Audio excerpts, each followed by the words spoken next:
Ya,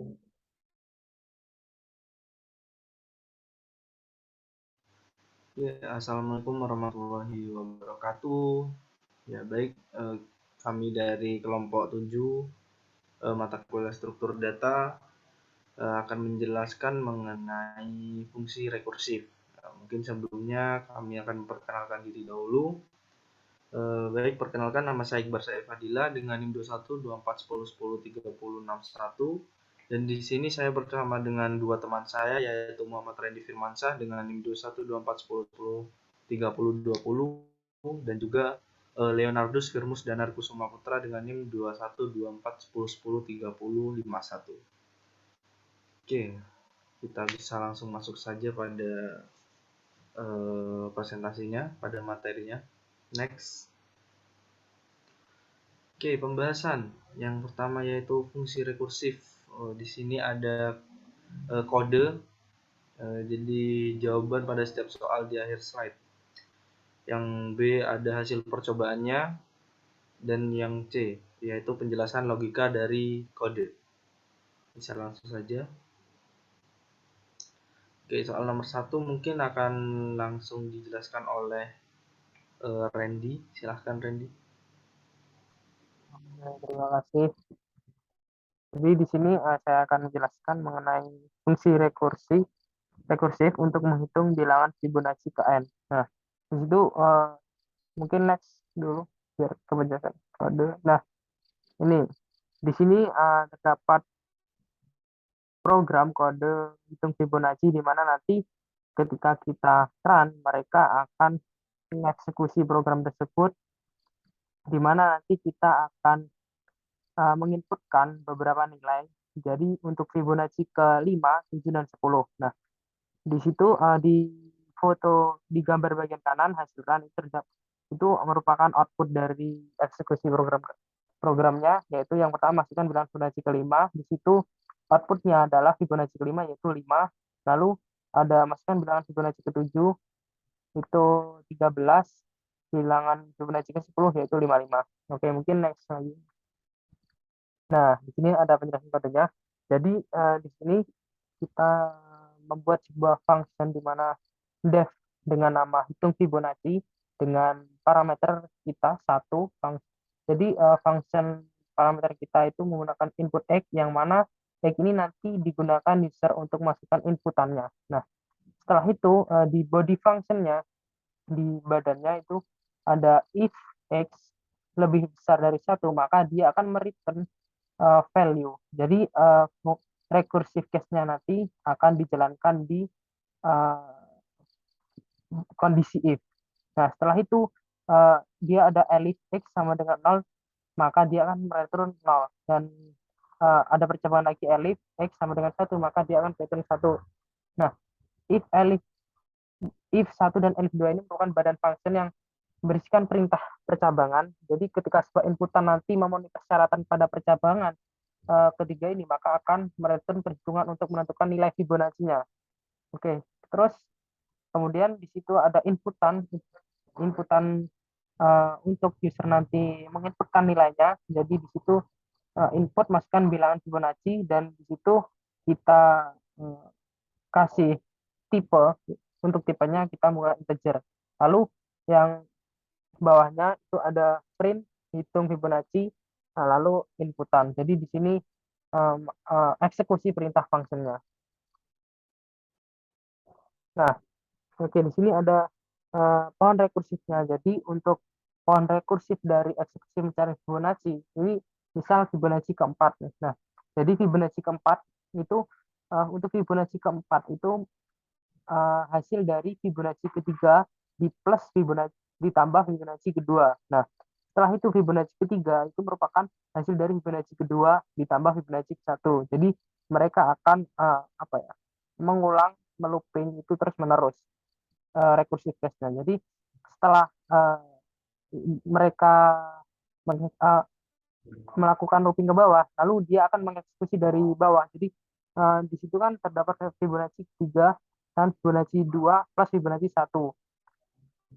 Jadi Fibonacci 2 itu merupakan nilai 1 dan Fibonacci 2 itu nilainya 1 dan ditambah Fibonacci 1 itu nilainya 0. Lalu dia akan ke atas lagi, Fibonacci 3 itu Fibonacci 2 ditambah Fibonacci 1, karena 1 tambah 0 tadi yang di bawah.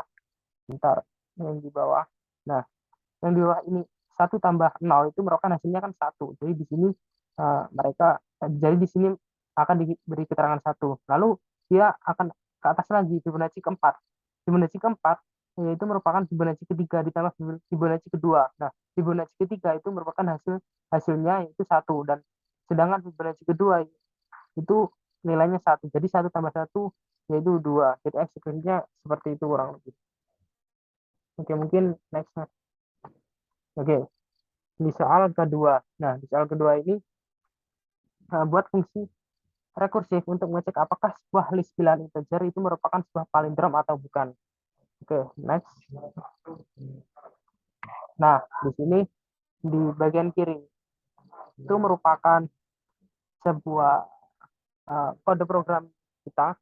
Lalu di bagian kanan itu merupakan hasil eksekusinya. Jadi di sini terdapat sebuah list yang sudah kita tetapkan, yaitu 1, 2, 3, 4, dan 4, 3, 2, 1. Nah, kita mengecek apakah list tersebut itu merupakan palindrom atau tidak. Nah, ketika sebuah list itu dikatakan palindrom, maka dia akan menghasilkan nilai true. Nah, sedangkan jika memang list tersebut, elemen-elemen list itu merupakan bukan palindrom, maka kemungkinan dia akan return, bukan kemungkinan, dia akan pasti mereturn false.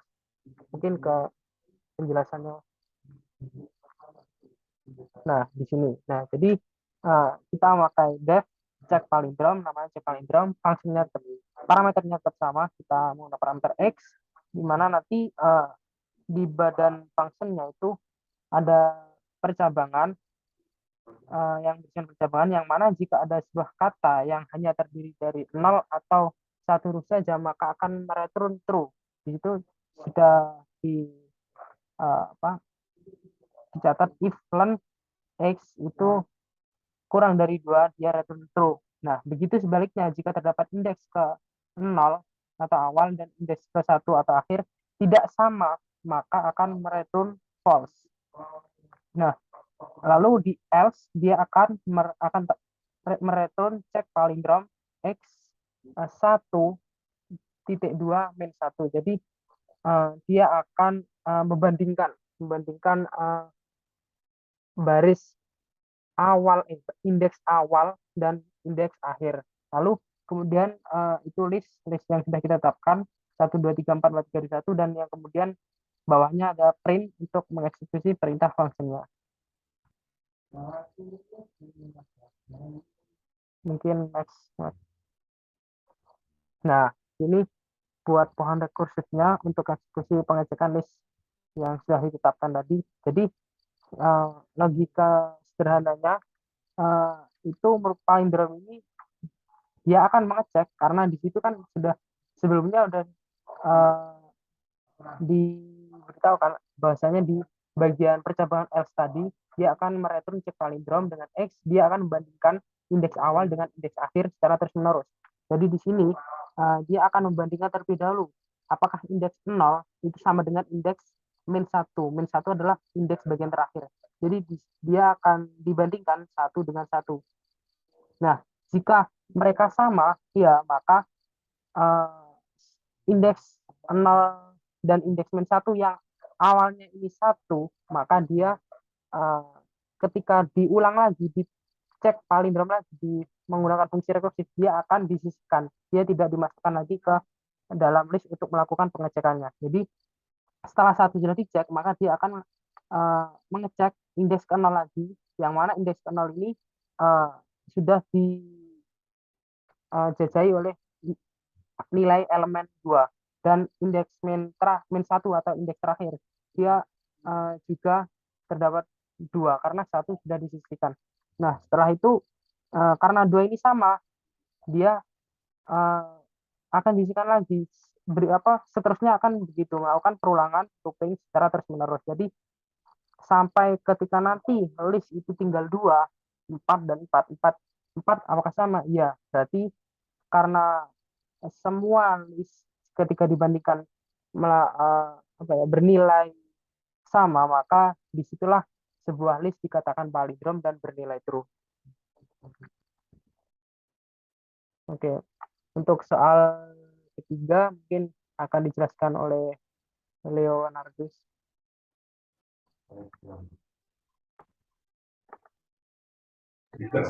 Ya, terima kasih. Ya, di sini saya akan menjelaskan tentang mengimplementasikan ADT antrian bank jadi struktur data. Nah, di sini perintahnya gunakan struktur data untuk mensimulasikan kejadian. Yang pertama ada satu nasabah mengambil nomor antrian, yang kedua satu nasabah mengambil nomor antrian, yang ketiga satu nasabah mengambil nomor antrian, yang keempat layani, selanjutnya nasabah dilayani, selanjutnya juga nasabah dilayani, yang ke selanjutnya juga nasabah dilayani, yang kedua nasabah mengambil nomor antrian, yang terakhir nasabah dilayani. Nah, ini berikut merupakan codingan program yang kami buat. Nah, di sini hasil runnya setelah tadi dibuat seperti minta di soal. Lalu di sini langsung saja di penjelasan kodenya. Di sini ada kelas bank yang di dalam kelas bank ini terdapat beberapa function. Eh, Selanjutnya ada konstruktor. Nah, konstruktor di sini berisi base case ya, seperti pada rekursi sebelumnya. Konstruktor dev ini di dalamnya ada panggil nasabah dan juga antrian dengan nilai awal 0 sebagai base case tadi. Selanjutnya ada fungsi antrian. Fungsi untuk melihat antrian ini berguna untuk melihat antrian itu apakah sudah selesai atau masih ada antrian yang berjalan. Jika jumlah nasabah sama dengan antrian, maka akan keluar di sini if staff panggil nasabah sama dengan staff antrian. Jika uh, jumlah nasabah sama dengan antrian, maka akan keluar tidak ada antrian. Namun apabila nasabah tidak sama dengan antrian, maka masuk ke percabangan yang selanjutnya.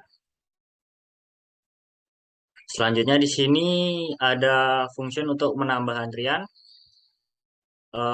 Lalu ada fungsi untuk mereset. Mereset di sini berguna untuk mereset semua nasabah dan antrian menjadi nol lagi. Selanjutnya ada fungsi yang berisi pemberitahuan nasabah. Di sini fungsi pemberitahuan nasabah di sini untuk uh, memberitahu jika nasabah ke N atau nasabah yang sekarang dilayani itu sudah selesai dilayani. Lalu ada di sini fungsi untuk berisi panggilan antrian ke N.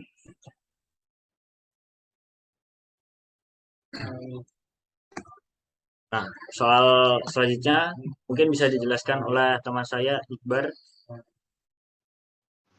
Oke, terima kasih. Mungkin lanjut lagi. Oke, di sini. Ya mungkin langsung saja bagian pengerjaannya ya. Kita bagian atasnya untuk kelas dev mungkin akan saya jelaskan di slide selanjutnya. Kita langsung saja ke bagian run-nya. Jadi bagaimana saat hasil ini di run. Jadi mungkin saya jelaskan terlebih dahulu untuk soal yang ini. Jadi awalnya kita diperintahkan untuk membuat 2 dimensi. Nah, di mana ini akan kita hitung jaraknya. Jadi kita membuat 2 titik. Nah, ini menggunakan koordinat dan kita terdapat T1, titik 1 dan juga titik 2. Nah, nantinya dari kedua titik ini akan kita hitung jaraknya di antara kedua titik tersebut. Nah, tapi di sini kita dapat kayak kita bisa menggeser titik itu sesuai dengan kemauan kita. Di sini kita bisa menggeser secara horizontal dan juga vertikal. kita bisa langsung lihat aja di bagian line 22. Bentar. Nah, jadi di bagian T1 sama dengan 2 dimensi, yaitu dengan indeks 2,3 itu titiknya. Jadi koordinatnya. Koordinat X-nya itu 2 dan Y-nya itu 3. Untuk T2 sama dengan 2 dimensi dengan koordinat X-nya itu 4 dan koma Y-nya itu 5. Oke, itu untuk titik sementara yang kita buat. Nah, tapi gimana kalau misalkan kita pengen mindah titiknya nih? Jadi untuk mindah titiknya kita bisa menggunakan misal titik yang titik 1 yang ingin kita pindah. Jadi kita bisa menggunakan T1 geser horizontal. Nah, geser horizontal ini kita menggunakan def yang bentar lagi akan saya jelaskan lebih lanjutnya. Jadi T1 geser horizontal sebanyak min 3. Jadi kita kurangi horizontalnya. Horizontal itu berarti X ya. Kita kurangi X-nya dengan min 3. Jadi yang awalnya 2, kita kurangi dengan 3. Hasilnya jadi min 1.